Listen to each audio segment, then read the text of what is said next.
Dr. Luciana Yuri is involved in many organizations and committees around the world dealing with the safety mobility. Can you hear us?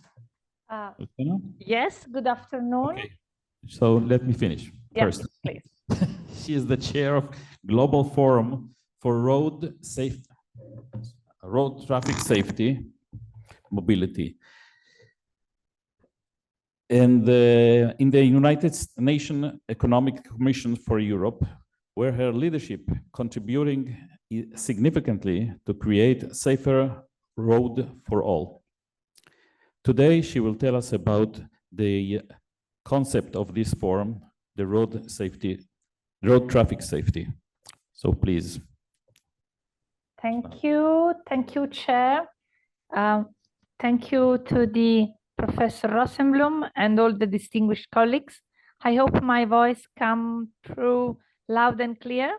Thank you. So thank you for having me in such a prestigious conference. It is a true honor. I am really grateful to Professor Rossenblum, my dear Tova. She attends many of the Global Forum for Road Traffic Safety meetings, and I'm honored for that. I am also honored and really appreciative of the input of our behavioral science researchers, because this is a moment in which we much need to have this science blending in with the Global Forum for Road Traffic Safety agenda.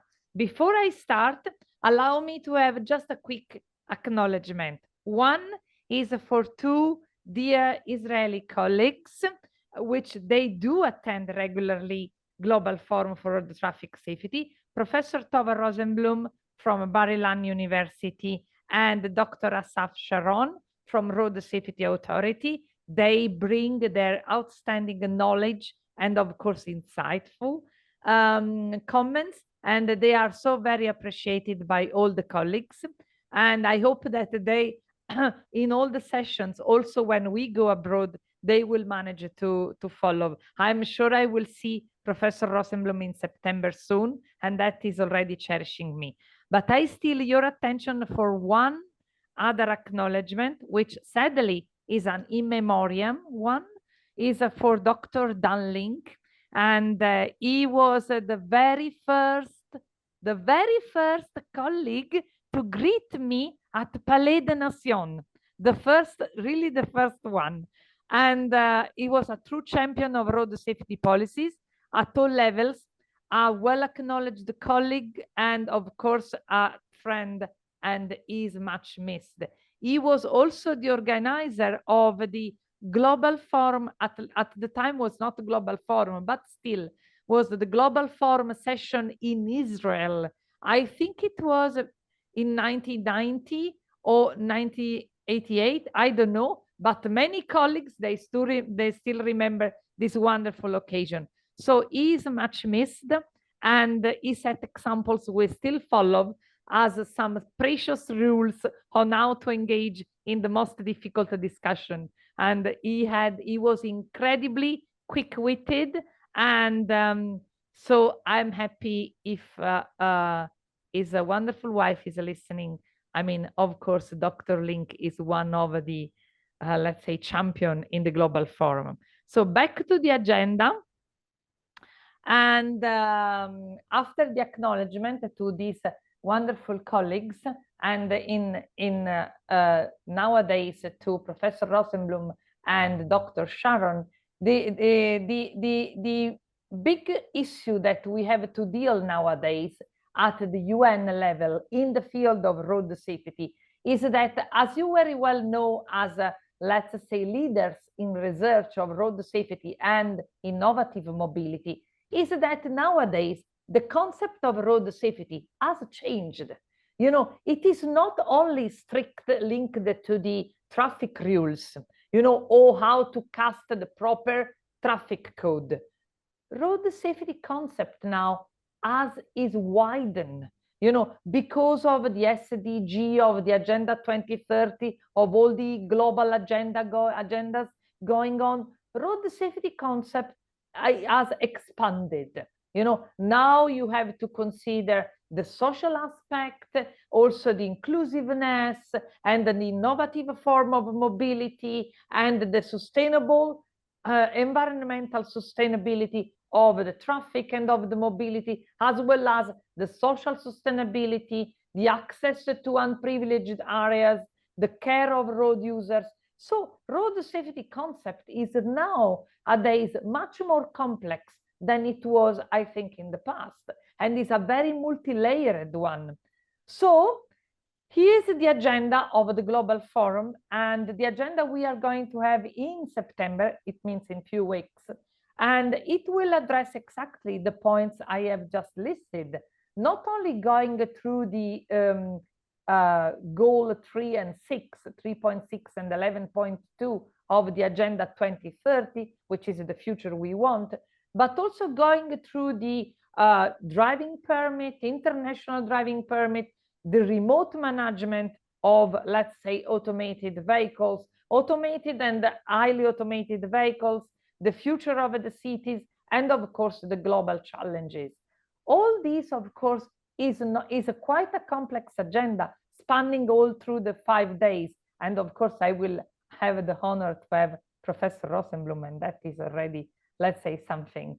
So if we look at road safety through magnifying lenses, we see that nowadays, in addition to the update of the legal tool of the Global Forum, you see on the screen, which are the 2 conventions and the 2 sets of recommendations, we have to deal with an incredible amount of new tasks given to us by parent body. And so, of course, there is the challenge of, as I said, a complex road safety concept, but also the fact that urban cities are morphing, population is swelling, there are polycentric hub of attention, and that is really relevant when you try to cast the proper traffic rules. Just to give you another hint for those who are not familiar, let's not forget that the Convention on Road Traffic and the Convention on Road Sign and Signals, they are treaties, international treaties, and hence they are not so easy to be amended, not so easy to be modified. I will not go into the details on how to amend a convention, because otherwise we will stop listening because it's boring, but it's quite a difficult, cumbersome process. So one of the, let's say, more trendy, sexy topic of the Global Forum agenda is the advanced automotive technology, and hence the new driver role. Now, we know very well that the sad toll on the road of many lives lost, or let's say injured with life-changing injuries forever, is due to human error. We know that. It is well acclaimed. And of course, we do expect that the technology advancements will curb this aspect, this, let's say, weakness of the human driver. Nevertheless, the rules we have now, they all refer to human driver. Now, Professor Rossenblum knows that very well. There are, let's say, amendments, let's say, trying to address that some of the regulation can also be read as systems. But the real point is that for now, the focus is really on human driving. And what does this mean? Means that we have to blend in the automated automotive technology in a world of rules cast around the human driver. And that is very, very difficult. It's not an easy task, because it may seem very easy just to swap from one side to the other, but it isn't, because you may have systems, but then driving or assisting in the driving task and whatever, but then you have to create the appropriate regulation in order to cast the appropriate rules and not to leave anyone left out, you know, any vulnerable road users to be hit or to be injured because there was a shadow area in the regulation. And here comes one of my catchphrases, which is, of course, we need to consider that technology is for humans and not human for technology. It's not going to work the other way around. So, and here we are when we get to cast the automotive technology enhancement in the existing set of rules. Of course, there is so much to be blended in, to be considered and weighted in.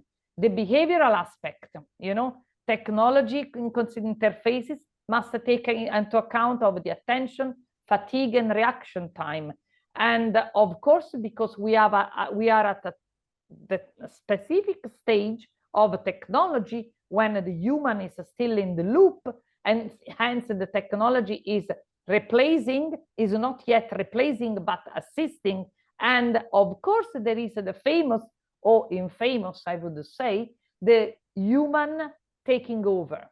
The system issuing a request and the human taking over. This is a very treacherous point. Very, very treacherous. And we have been discussing for, let's say, time to an end, and endless discussion, and we have not yet finished. Why this is very difficult? It's very difficult because vehicle drivers, car drivers, even professional drivers, they may be, let's say, over-reliant on the system.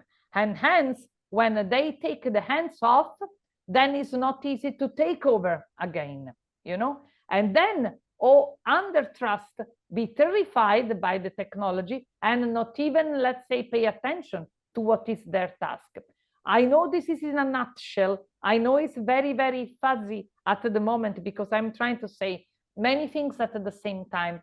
But the point is that it's very pretty on paper, but poor in practice, as is the old say, meaning that it is easy to see that these systems are going to curb the error, human error, and are going to facilitate the safe driving on the roads. But we need to cast the proper legislation, because otherwise, think with me on that. Just a quick moment. You know, with a set of road safety policies, we are saying, oh, distraction, you don't have to be distracted. But on the other hand, then we are going to say, okay, if these systems are engaged, if your car has these systems, you can have a distracted moment, your hands off the wheel. But I understand that the potentiality of the systems, but for the everyman Jack, for every man driving in the street, for the road users, this is really a shadow of leeway, you know, which needs to be appropriately regulated. And we are doing so with the colleagues of the World Forum for the technology, for the harmonization of technical regulation. So here comes your field. It's not easy, you know, to assess the needs of how to cast the appropriate legislation and the how can I say, the new innovative behavioral rules. Nowadays, setting behavioral patterns is even more difficult because the social fabric is, let's say, more challenging. There is a general feeling of all over the world of mistrust against every sort of regulation. And then setting role models is not easy, especially because, as I said, the social fabric is, let's say, losing, you know, and it's even difficult for you, and this is a challenge. That's why we have Professor Rossenblum with us. It's even difficult to assess the appropriate path of behavioral science really supporting the regulation. You know, I mean, why would the people abide by, or why would the people break the rules? Will they respect the use of the automated system, or will they forge them, or will they try to force them, or will they ignore them completely? You know, there is the new theories of nudging and, you know, lifelong learning. But indeed, this is a very, very long, how can I say, a kick in the long grass. It may work, but it's not easy. also because nowadays we have also we as policymakers, we have also the challenge of, how can I say, meeting the needs of the social platforms. We need also to be trendy, to be catchy, to be, let's say, to glow, to be, how can I say, eye candy, even with the regulation, even with the road safety ads. You know, it's difficult to hand down a road safety culture. Anyway, enough about that. About the global forum, we also need to cast not only, let's say, staying by the agenda, but also the replicable policies, meaning that global forum is also going outside the Palais des Nations of Geneva. We have been working with the Euromed group, of which Israel was an outstanding player. Then we had many meetings in Southeast Asia, in Delhi, in India, and the last one in June was in Bangkok. Why is that? Because it's not only about us, it's about which kind of road safety rules are serving the society outside the Palais. And the word outside the Palais is not only, let's say, the regional EC, is also the other regions of the UN, Asia, Africa, South America, and we are planning to outreach over there. We just had a successful meeting in Bangkok in June. Now we will be planning another meeting in Delhi, likely in February 2026. And my very optimistic colleagues are planning a meeting on Santiago del Chile in ECLAC region for the next winter, meaning winter 2026. I think it's more complex to organize, but I like optimistic people. So we are working whole hands on the deck.